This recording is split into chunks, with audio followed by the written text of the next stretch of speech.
Ladies and gentlemen, welcome to Silverstone for the highlights package of the weekend's action. I would like to cross now to our commentators, Mr. Bradley White and Mr. Trent Williams. Yep, thank you, and what a pleasure it is to be joining you all here as we look back on the action that was the British Grand Prix, and it wasn't without controversy, Bradley.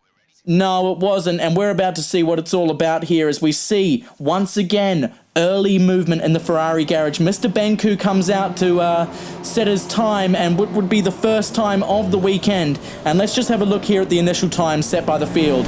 Benku off the pace. Tom Pretty will join. A 1:30.707 was enough for provisional pole. Sam F1, 1:31.256 it with 4th place. Adi Baba, a 1:31.924 was enough for 7th. And Paul pipped him with a 1:31.608. But it was all about this man in qualifying. Let's ride on board with Mr. Mark Demand.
A 1:29.630, Trent. Yep, absolutely astonishing pace, and we see Benku, try as he might, could only manage 5th, and that's devastating for the young Australian who's going to be starting middle of the field. But let's have a look. Mark Demand, miles ahead of the rest. Sam F1, a very strong debut. Tom Pretty, SJP, followed by MrBenku, Adi Baba, Millie, Paul Harris way down in 8th, and Aaron Terre backing up the field in 9th. But starting on the prime tyre, it's all to play for here, don't you think, Bradley? Yep, and we're just going to jump straight into it here. And as we can see, cock-ups already. Ghost car. Have to be wary of that. And it's 5 lights and it's go, go, go. Benku strong off the line. Adi Baba on his outside into turn 1 here. Yep, it was very tight. And Benku just picking a line and sticking to it as he tried to go around the outside of SJP here. And initially, as we see Tom Pretty locking up there, you thought it might stick, but no. SJP slamming the door shut firmly on Benku. And then we see Benku here, saw Tom Pretty locking up again, SJP taking advantage.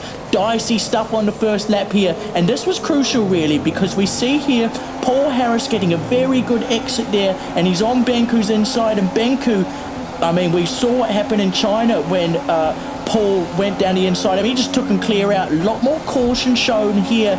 And Paul, I mean, well, you know, improvising, but we'll just let it slide, I suppose. Yeah, well, I suppose you have to. And we see Benku here looking to get a good exit, and he did. And he just got the run that was required. And let's have a look at this, because this was just ballsy. Yep, I mean, look at this, down there inside, and just thank you very much, keeping it nice and clean. Paul Harris improvising again, you got to be careful there. And then we see here Paul Harris petting at the end of lap 4, an early stop.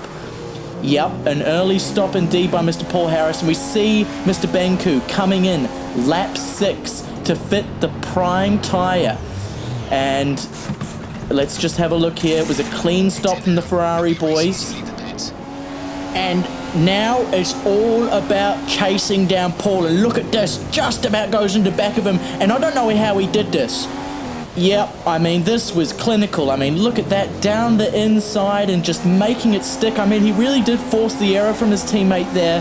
He was really lucky not to take both of them out there, but I mean, we've seen Benku done it once, and he's done it again here, driving to the absolute limit, and Paul Harris here dived down the inside, and then he retreated straight into the pits, which, I mean, it prompted Benku to change his strategy completely. Yep, it did, and we're going to see what that strategy was, as everyone else was opting for options again.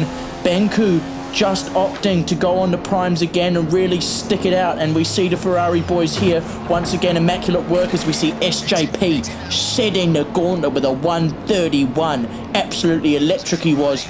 And this, I mean, this is going to be talked about for quite some time to come. If this championship comes down to the wire, this moment could have a huge bearing on it, don't you think, Bradley? Couldn't agree more. Benku down the inside, missing his breaking point a little bit, but I just think maybe Adi Baba, I mean, did he lose it under traction there? I don't know, but I mean, compromising Benku's race, losing position to Tom Pretty, and I mean, we're going to see at the end. It's hard to say. It really is, Trent. What are your thoughts? Well, I think it's a racing incident, and as we see Benku there doing his fair share of corner cutting himself there, and it's a racing incident. I think we've got to let it slide, and I mean, I think Benku's strategy, as we see here, people on fresher tyres, left, right and centre, would he been able to maintain the pace and keep the track position anyway? I don't think so. No, I don't. We see Paul Harris giving Benku a bit of a nudge there as he makes his way through on the fresh option, which is always going to beat that prime tyre. And this was lap 25, so Benku just running out of time. But it makes me think, without that contact with Adi Baba, could he have held on to get that second place? I mean, it wouldn't have mattered anyway, because Paul Harris disqualified on the last corner. And here we are for the podium. I mean, controversial, and Adi Baba sending a message. We all know what that's going to be about. But I mean, really interesting. I mean, we've got SJP taking a very well-earned victory. Of course, Mark Demand losing connection. And I mean, controversy left, right and centre. And this is what I'm talking about. Codemasters making it near on impossible for us to enjoy these races as we would like. People losing connection, corner cutting penalties, disqualifications. It's neither here nor there really, because we want to talk about the racing, but Trent, it's heartbreaking. Yep, it absolutely is. But let's look here. SJP, MrBenku, Tom Pretty, Adi Baba, Millie, Mark Demand, Paul Harris, Aaron Tear. We're going to see you in Hungary on Wednesday, a new time. But for now, it's goodbye.